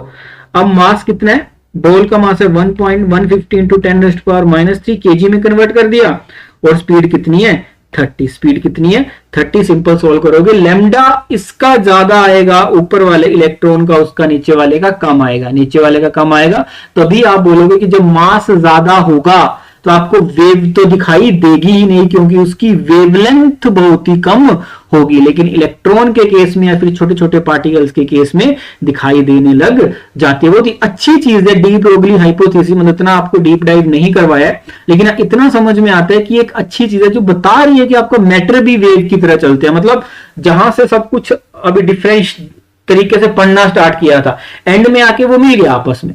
पहले ऑब्जेक्ट को पढ़ के, पार्टिकल्स को पढ़ के सब कुछ, मतलब हम लोग डिफरेंट पढ़ते रहे, लेकिन यहां पे आके देखा तो सब कुछ आपस में मिल गया, सब कुछ आपस में अभी मिल चुका है। क्या मेरी बात समझ में आई? बस अगर एग्जांपल इसके सिंपल डायरेक्टली फॉर्मूला बेस्ड है, जहां पे टफ लगेगा वहां पे मैं पूरा सोल्व अभी करवा दूंगा, बाकी कैलकुलेशन तक तो मतलब मैं आपको पहुंचा ही दूंगा। ठीक है जी। 11.1 है, find the maximum frequency and the minimum wavelength of X-rays produced by 30 kilovolt electron. तो टोटल एनर्जी कितनी है और क्या प्रोड्यूस किया है आपका, फाइंड द फ्रीक्वेंसी, और टोटल एनर्जी कितनी है, टोटल एनर्जी है आपका 30 किलोवोल्ट। तो टोटल एनर्जी कितनी है उसको जूल में कन्वर्ट करना है, तो एनर्जी होगी 30 इंटू 10⁻³ इंटू 1.6 इंटू 10⁻⁻19, ये होगी टोटल एनर्जी। और टोटल एनर्जी को अगर आपको कन्वर्ट करना है उसमें, तो E is equal to h into mu, तो क्या फ्रीक्वेंसी मिल जाएगी, एच क्या होगा आपका 6.6 इंटू 10⁻34, एंड मिनिमम वेवलेंथ, अगर फ्रीक्वेंसी आ गई है आपकी, फ्रीक्वेंसी आ गई और एक्सरे है, एक्सरे क्या होती है आपकी इलेक्ट्रोमैग्नेटिक वेव, और वो लाइट की फॉर्म में चलती है, तो सिंपल आपकी जब फ्रीक्वेंसी आ गई तो फ्रीक्वेंसी होगी आपकी C बाय लैम्डा, और लैम्डा कितना होगा आपका C बाय फ्रीक्वेंसी। तो सिंपल आपको दोनों रिलेशन से इजीली आंसर मिल जाएगा, इजीली आंसर मिल जाएगा। क्या मेरी बात समझ में आ गई? 11.2 दिया, the work function of a metal is 2.14 electron volt when the light of this frequency is incident on the metal surface, photo emission of electrons occurs, what is the maximum kinetic energy of the electron? Electron की kinetic energy क्या होगी, हमने बोला था maximum kinetic energy का formula क्या है भाई, kinetic energy H into mu minus phi nought. और वर्क फंक्शन को अगर आप इसको भी काइनेटिक एनर्जी को ही अभी मतलब जूल में रखना है, इसको भी जूल में, तो फाई नोट को जूल में कन्वर्ट करना है, तो 1.6 इंटू 10⁻⁻19 से मल्टीप्लाई करोगे तो इलेक्ट्रॉन वोल्ट किस में कन्वर्ट हो जाएगा, जूल में। किस में कन्वर्ट हो जाएगा बेटा, जूल में, और जो आंसर आएगा वो जूल में आएगा। स्टॉपिंग पोटेंशियल कुछ नहीं, जो काइनेटिक एनर्जी आएगी उसको इलेक्ट्रॉन से डिवाइड कर देना, आपका चार्ज ऑफ इलेक्ट्रॉन से डिवाइड कर देना। ठीक है, स्टॉपिंग पोटेंशियल क्या होता है आपको पता है, maximum kinetic energy is equal to kinetic energy in joule, तो बस ई वी नोट को किससे करना है, so V note is equal to kinetic energy by E, अगर वो जूल में आई है तो। ठीक है जी। Maximum speed of the emitted photo electron, speed के लिए क्या करना पड़ेगा आपको, half mv² is equal to kinetic energy, तो काइनेटिक एनर्जी को जूल में लिखोगे। इलेक्ट्रॉन का मास कितना होता है 9.1 इंटू 10⁻⁻31 kg, तो यहां से आपको स्पीड भी मिल जाएगी। काइनेटिक एनर्जी फर्स्ट पार्ट में निकाली हुई है। कि मेरी बात समझ में आई है? ठीक है, बिल्कुल परेशान नहीं, डायरेक्ट फॉर्मूला बेस है, इतना याद रखना फोटोन की एनर्जी को कन्वर्ट करते हैं, क्योंकि उसके मास के ऊपर कोई बात नहीं हुई है, मास तो है नहीं। ठीक है, तो H इंटू म्यू फ्रीक्वेंसी को लेके चलना है। और लेकिन जो रियल लाइफ में जो आप जिसके मास को कंसिडर कर सकते हो, उनकी काइनेटिक एनर्जी हाफ mv² होती है, जो इलेक्ट्रॉन, क्योंकि उसका कुछ मास होता है। ठीक है जी। नेक्स्ट आता है the photo electric cut off voltage in a certain experiment is 1.5, तो क्या दिया आपको, कट ऑफ वोल्टेज दी है ना जी। और उसके बाद क्या दिया आपको, what is the maximum kinetic energy of photo electrons emitted, बस सिंपल करना है उसको, 1.5 वोल्ट दिया है आपको, इस पे जाना है, तो आपको सिंपली किस में कन्वर्ट करना है, आपको सिंपली आपको काइनेटिक एनर्जी क्या होगी, आपको काइनेटिक एनर्जी ईवी की होगी आपकी 1.6 इंटू 10⁻⁻19 इंटू पोटेंशियल, दोनों को करोगे मल्टीप्लाई तो आपको आंसर मिल जाएगा। इलेक्ट्रॉन वोल्ट को सिंपली आपने क्या कर दिया, जूल में कर दिया, तो आपको इलेक्ट्रॉन की काइनेटिक एनर्जी मिल गई, मैक्सिमम काइनेटिक एनर्जी। ठीक है जी, 1.5 ही है। ठीक है, तो आपको सिंपली आंसर मिल जाएगा। 11.4 है, a monochromatic light of wavelength this is produced by a helium neon laser. ठीक है, the power emitted is this. ठीक है जी, वेवलेंथ दी है जिस लाइट, जो लाइट आ रही है, तो इसकी फ्रीक्वेंसी अभी मतलब निकाल सकते हैं, नहीं भी तो ज्यादा कोई दिक्कत वाली बात नहीं है। ठीक है, फ्रीक्वेंसी क्या होती है आपका c बाई लेमडा, फ्रीक्वेंसी क्या होती है mu is equal to c by lambda. c क्या होती है आपकी लाइट की स्पीड, क्या होती है आपकी लाइट की स्पीड होती है। बात समझ में आ गई, और पावर भी दी है। Find the energy and momentum of each photon in the light beam. Energy निकालनी है, ए पार्ट की अगर बात करें, एनर्जी निकालनी है किसकी, फोटोन की, जो लाइट आ रही है, तो h इंटू म्यू। एच आपको पता है क्या होता है, म्यू की बात करते हैं, ऊपर लिखा c बाई लेमडा, लेमडा दिया आपको 632.8 नैनोमीटर, नैनो का मतलब 10⁻⁹, you will get your answer. ठीक है जी, सेकंड लिखा है B part, how many photons per second on the average, ऊपर ही किया था ये क्वेश्चन, पर यूनिट टाइम का क्या फॉर्मूला होता है, p बाय ई। p भी दिया 9.42, ई हमने निकाल लिया, एच सी बाय लेमडा, आपको आंसर मिल जाएगा, है ना जी। How fast does the hydrogen atom to travel in order to have the same momentum as that of photon. तो पहले तो मोमेंटम कैसे निकालोगे, अगर मोमेंटम की बात करूं तो क्या होगा, अभी मोमेंटम होगा आपका h बाय लेमडा, क्या होगा आपका h बाय लेमडा। और फिर बोला है कि ये किसके बराबर होना चाहिए, हाइड्रोजन का मोमेंटम m इंटू वी, और है ना, तो स्पीड पूछिए आपसे ना, ट्रेवल, तो p हो गया h बाय लेमडा, h आपको पता है, लेमडा आपको पता है, मास आपको हाइड्रोजन के मास v की वैल्यू होगी h by lambda into m, और जो हाइड्रोजन का मास है, जो मेरे को याद है 1.67 इंटू 10⁻⁻27, जो आपका जो प्रोटॉन के मास के बराबर भी होता है 1.67 इंटू 10⁻⁻27 kg। इस m को यहाँ पे पुट करोगे, h आपको दिया है, लेमडा आपको दिया है 632.8 है ना, तो आपको सिंपल आंसर निकाल पाओगे, सिंपल आंसर निकाल पाओगे। मतलब फोटोन का मोमेंटम, फोटोन का मोमेंटम कैसे होता है आपका E बाई सी। ठीक है, एच म्यू बाय सी आता है आपका h बाय लेमडा, क्या आता है आपका h बाय लेमडा। क्या मेरी बात समझ में आई। 11.5 in an experiment on photo electric effect again the slope of the cut off voltage versus frequency. अब हमने वहां पे पढ़ा था, याद मतलब इक्वेशन जो लिखी थी आपको याद होगा, V naught is equal to h by E mu minus 5 by E, ऐसी थी इक्वेशन, है ना।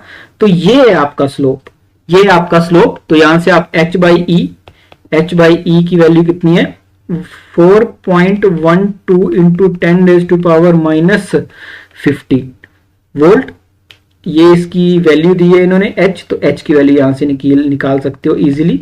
e से मल्टीप्लाई करना है 1.6 इंटू 10⁻⁻90, आपको इजीली आंसर मिल जाएगा। h बाई ई, h निकालना है तो 1.6 इंटू 10⁻19 इंटू 4.12 इंटू 10⁻⁻15। क्या मेरी बात समझ में आई। बस ये सिंपल करना है, आपको आंसर मिल जाएगा, और आंसर दिखता भी दिखाई देगा, क्योंकि पावर आ जाएगी something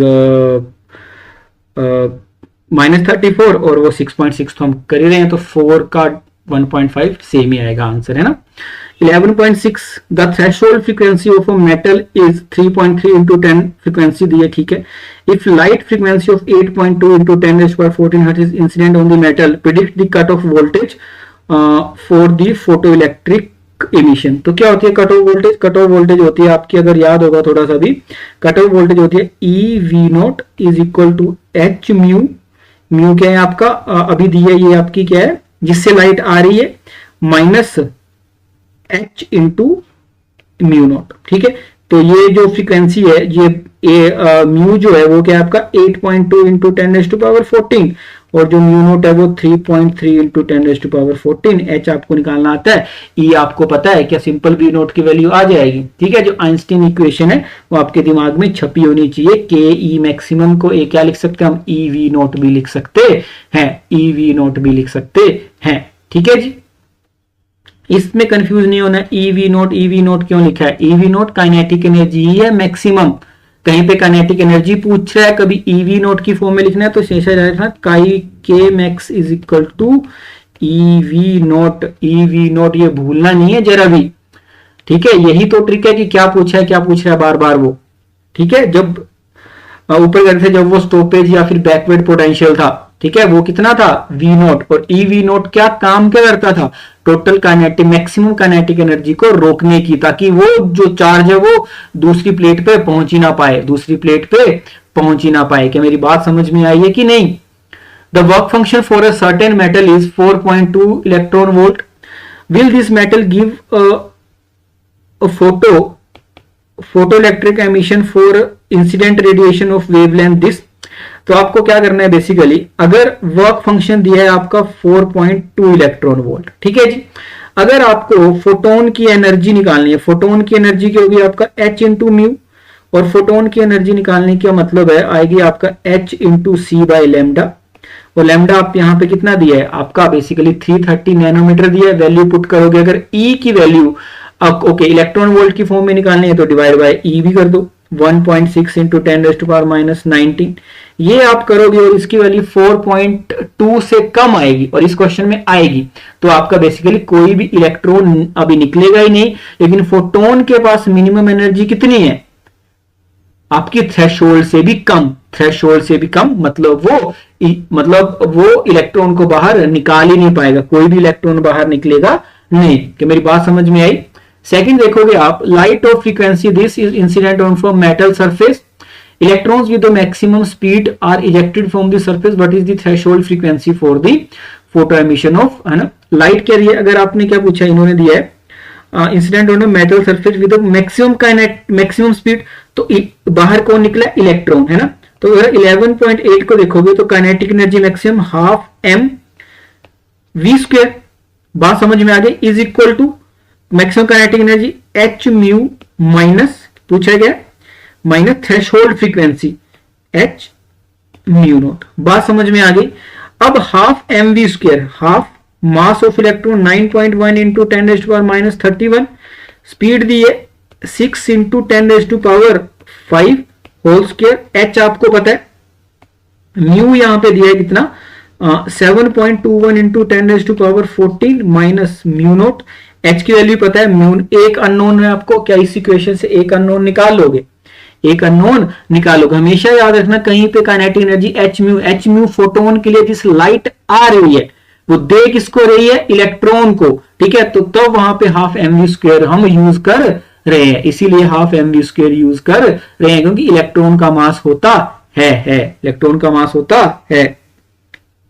light of wavelength 488 nanometre is produced by an argon laser, ठीक है, which is used in photo electric effect when light from the spectral line is incident on emitter, the stopping potential of photo electron is find the work function of the material. Simple है ना, क्या पूछा है, तो ये होता है maximum kinetic energy is equal to h mu की जगह c बाय लेमडा, लेमडा दिया है वेवलेंथ, माइनस वर्क फंक्शन ई वी नोट की जगह क्या लिख सकूं 1.6 इंटू 10⁻⁻19, वी नोट कितना -38, h की वैल्यू आपको पता है 6.6 इंटू 10⁻⁻34, c की value 3 into 10⁻8 divide by lambda दिया है 488 इंटू 10⁻9 माइनस 5, क्या आंसर निकाल लोगे, सिर्फ 5 बचा, 5 यहां आ जाएगा, वो वाली टर्म यहां पे उठ के माइनस हो जाएगी, बस आपको सिंपल आगे कैलकुलेशन ही करना है, सिंपल आपको कैलकुलेशन ही करना है। क्या मेरी बात समझ में आ गई, यहां तक थोड़ी बहुत अंडरस्टैंडिंग इंक्रीज हुई है। आगे चलते हैं, ये सेम क्वेश्चन तो हमने ऊपर भी किया, what is the de Broglie wavelength, मैं तीनों में बस बता देता हूं, ठीक है। में क्या बताना है, लेमडा पूछा de Broglie wavelength, lambda is equal to h by m v, ठीक है। बुलेट पहले केस में मास भी दिया है, स्पीड भी दिया है, यूनिट का ध्यान रखना, सेकंड में मास भी दिया है, स्पीड में, थर्ड में भी मास भी स्पीड भी, सब कुछ दिया, बस आपका यूनिट सेम रखना, h की वैल्यू याद कर लेना और सिंपल आंसर आ जाएगा। लास्ट क्वेश्चन है, show that the wavelength of electromagnetic radiation is equal to the de Broglie wavelength of its quantum, ठीक है। अगर हम डी ब्रोगली इक्वेशन, अगर हम आइंस्टाइन इक्वेशन से देखें सिर्फ फोटोन के लिए, पहला केस कितना है, तो h into mu and E by c क्या होता है, E by c is basically momentum, E by c क्या होता है बेसिकली मोमेंटम, तो ई बाई सी की वैल्यू कितनी आएगी, एच बाई लेमडा, क्या आएगी आपका एच बाई लेमडा। ये किसके लिए हुआ, फोटोन के लिए, है ना। और डी ब्रोगली हाइपोथेसिस ने क्या बोला, डी ब्रोगली हाइपोथेसिस ने भी सेम ही बात बोली, तो h by sorry momentum is equal to, या जैसे भी लेके चल लो, यहां भी कितना आया, इस यहां भी कितना है, lambda is equal to h by p. H by p ये किसकी केस है, फोटोन का। और डी ब्रोगली हाइपोथेसिस ने भी क्या बोला, एच बाय पी। तो दोनों क्या हो गए आपस में, H by p, h by P. यहां पे पी क्या है आपका, मोमेंटम ऑफ फोटोन, और यहां पे क्या है, मोमेंटम ऑफ कोई भी मैटर या फिर कोई भी ऑब्जेक्ट है। ठीक है, क्या मेरी बात समझ में आई। ये सिंपल सिंपल चीजें आपको पता होनी चाहिए। चैप्टर का बेसिक थीम बस याद रखना है कि हम करने क्या वाले हैं, कहां पे ई वी नोट लगेगा, यहां पे काइनेटिक एनर्जी मैक्सिमम लगेगी। ठीक है जी, तो आई होप आपको थोड़ा बहुत समझ में आया होगा।